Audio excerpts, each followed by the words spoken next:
San Diego State, UNLV. JD, great to have you back. And for fans, they want to continue to support this team that's 26-0. We know about the sellouts coming up.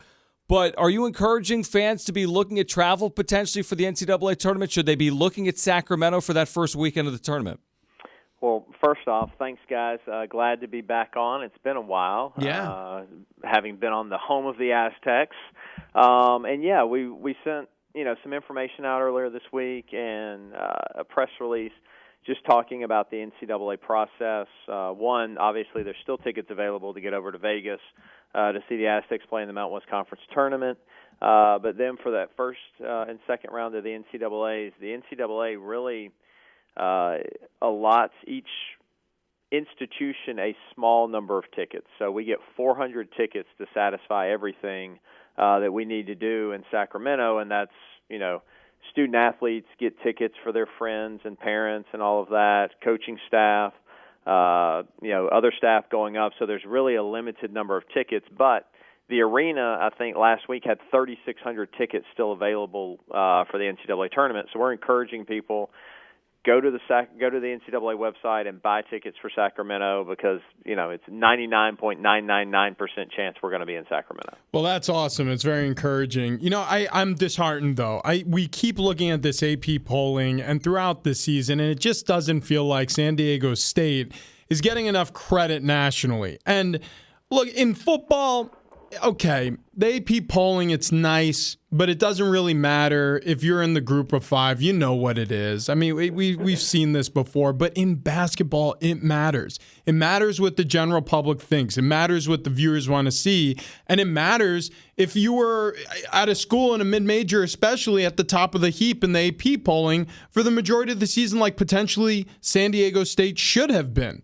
So do you get disheartened as well? Because it's hard not to from a fan standpoint. Would it be cool to be number one in the AP poll? Absolutely. AP poll means nothing. The net is what means something. And I realize, that gets some play. It doesn't get, as much play as the AP poll or the college football playoff poll, for instance. But the net ranking is, the first ranking that the committee's going to when they're making their decisions on, where you're going to be. So, sure, it would be nice to be able to say we're the number one team in the AP, but right now we own the map, we're undefeated, and all we have to do is keep winning, and we'll be number one in the AP at the end of the year. JD, by the way, the Cannon Magic continues. Coach Martinez came on our show before the Cal State Fullerton game. Yeah. Are you going to tell JD now you haven't been to a basketball game yet this year? Well, there's a reason I haven't been, because I have maintained. Last time I checked, the Aztecs are undefeated, right? Undefeated, right? And I haven't been to a game. So why would I go to a game? See, Feels karma like an works excuse. both ways, right, JD? If the karma is working that I do not go to the games, then why would I show up for a game, right? It makes perfect sense. It works. See this? JD and I are on the same. Okay. But JD, let me ask you this. Obviously, as the athletic director at San Diego State, and the Aztecs are getting a lot of attention because they will. I mean, right now you're on the 1C line, and hopefully you'll stay there. I think you'll stay there even if there were, unfortunately, a loss, because I think you've got enough on your resume. In fact, we're watching Iowa right now take care of business against Ohio State. Another prominent win you guys have on your resume. But, I mean, how much input can you have as far as the selection committee is concerned to, sort of make light of exactly what is on the resume of the Aztecs as opposed to what Gonzaga has done? I mean, they have all of the data. We sit here and, we talk about, you need to be BYU fans on Saturday for, a 2-hour period, basically. And I know that's hard for a lot of people, but if BYU beats Gonzaga in Provo, that's a differentiator that we have. The other thing that is Aztec fans, you need to be fans of whoever's playing Oregon and Arizona, and then you need to be fans of Iowa, Creighton, Utah, some of those higher net wins that we've had. Utah State, we need to, hopefully see Utah State in the finals and beat them again as they're climbing. They're into Joe Lunardi's bracket now.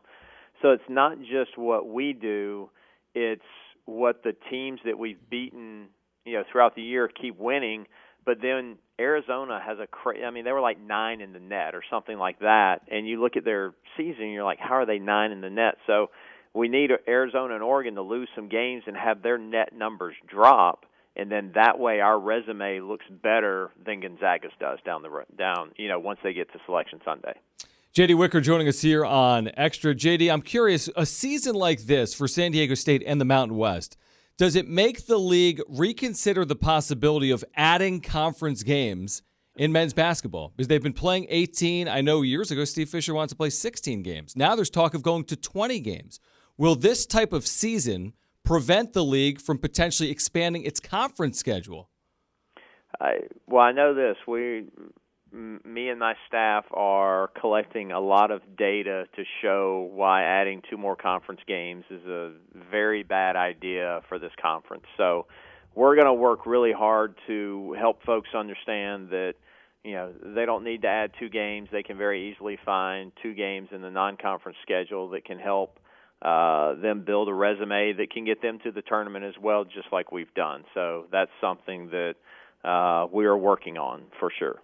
JD, so after news broke earlier this week that a one-time waiver rule could be implemented throughout college sports as early as next season, meaning that a student athlete could transfer without being penalized a season on the other side of the transfer, there was one top 25 basketball coach said that this would be the death of college basketball. Do you consider this rule with the same negative outlook that this coach has suggested? Again, it's change is difficult, and I think you need to make sure you build the proper parameters around what it might look like. For instance, I was talking with someone earlier today. The thing that would scare me is if you allowed a student athlete to say, I want to transfer, and they transfer and are automatically eligible as long as they're academically eligible and they can play immediately, okay, I could probably wrap my head around that, but you need to have time frames in place. You can't have it so that they can do it anytime they want to, because imagine, you've got a really nice point guard. He's a really good player, great leader, junior, senior, whatever it may be, and all of a sudden, UCLA's starting point guard tears his ACL during a summer practice in August, and all of a sudden the kid says, well, okay, I'm going to transfer right now, August, to UCLA. I can get into school, and I'm going to go be their point guard. And it leaves a team high and dry like that. So, okay, if you do it, but let's say, let's set a timeline. You have to have transferred by June 15th if you want to be automatically eligible. Otherwise, you have to sit a year so that you don't leave teams in a lurch when all of a sudden a kid just leaves, out of nowhere. So things like that are the things that we have to think about before we just jump into some new legislation on transfers. You were talking earlier about not wanting to expand the conference schedule, which I 100% agree. But when you have a season like this and you're on the radar and you have national coverage for your undefeated team, does it make it more of a challenge in scheduling for the future? Or do you actually get more people saying, hey, that's the team we want to get on our schedule because if we beat them, it's a possible quality win? Yeah, I think the big thing is the committee over time has made it clear that they want to see, quality non-conference games from teams across the board. So a team knowing that they can come to Viejas or that we can go to their place and they're going to get a high RPI game, win or lose, it helps you to have that quality RPI game. So we're getting some traction that we're able to find some teams that will want to do home and homes with us, Pac-12s or others potentially. So I think this helps. I mean, knowing that hopefully Brian year 3 getting established. There's not that transition period into Fisher's career to Dutcher that recruits can feel comfortable that they know what they're going to get out of a Brian Dutcher-led team, that we're going to be, more consistently, at the top of the league and making NCAA tournaments going forward. JD Wicker joining us on Xtra. JD, this has been in the news, Boise State and their TV carve-out with the Mountain West and whether that will continue or not moving forward. I don't know if you have an update on that, but if Boise State gets a TV carve-out for their football success, could you make an argument that San Diego State could get a similar carve-out for their football and men's basketball success? It's definitely a conversation, we've been having at the league level about revenue sharing.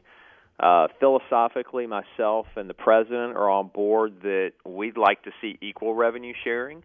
Obviously, San Diego State is a revenue driver for the league, but I would rather see San Jose State, New Mexico, some of these schools that have been struggling, to put good programs out there, especially on the football side, use that revenue that, if it's equal revenue sharing to get better so that we build the league up, which leads to more revenue coming in. However, if there are parties that don't want to have equal revenue sharing, then yes, we feel very strongly that we should get our fair share, which is going to be, more than anybody else in the league. Nobody's been as successful as San Diego State football, men's basketball, the two revenue drivers over the last, 10 to 15 years. So that's definitely something we'll look at. And one of the other pieces with that Boise deal that doesn't get nearly as much press is the fact that all of their games, their home games, are on Fox or they were on ESPN, gives them the opportunity to be in front of a much larger audience than San Diego State does, because we're typically CBS Sportsnet's first selection, especially our Pac-12 wins that we've had at home, and that's in front of 55 million, households as opposed to ESPN, which is, 85 million households. So that TV deal has impacted our ability to build our brand, and that's something that's very important to us, especially as we move forward with our success and into a new stadium. We need the ability to build our brand. Yes, well, you're doing a great job rolling off a successful football program, or season rather, but had to replace a head coach as Rocky Long steps down. Brady Hoke enters the picture. Now onto an undefeated basketball season. You're getting the groundwork laid for a new stadium in Mission Valley. Do you sleep, JD? Is that something that's on the schedule as well, or is there no time for that?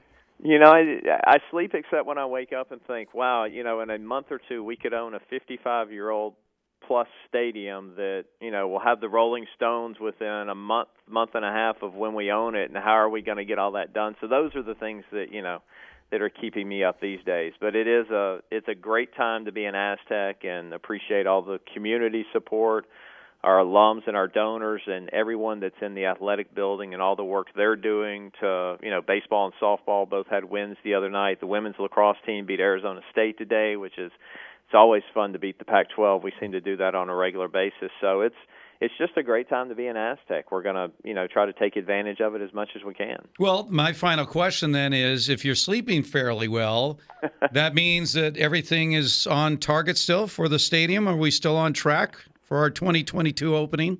Yeah, we still feel comfortable that we're right where we need to be. Obviously, there was an article in the UT yesterday about the working with the city on the PSA, and we're going to continue to push hard with the city attorney and the city council to get a deal that's fair to everybody, that's fair to the community of San Diego, but also fair to San Diego State University and the CSU.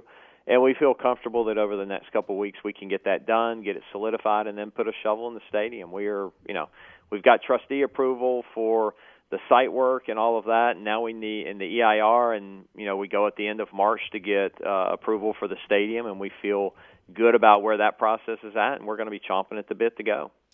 JD, great having you on. We're looking forward to Saturday at Viejas. Another banner goes up at Viejas for the 2020 regular season, and we appreciate you doing it as always. All right, guys. Appreciate it. Appreciate all the support, and go Aztecs.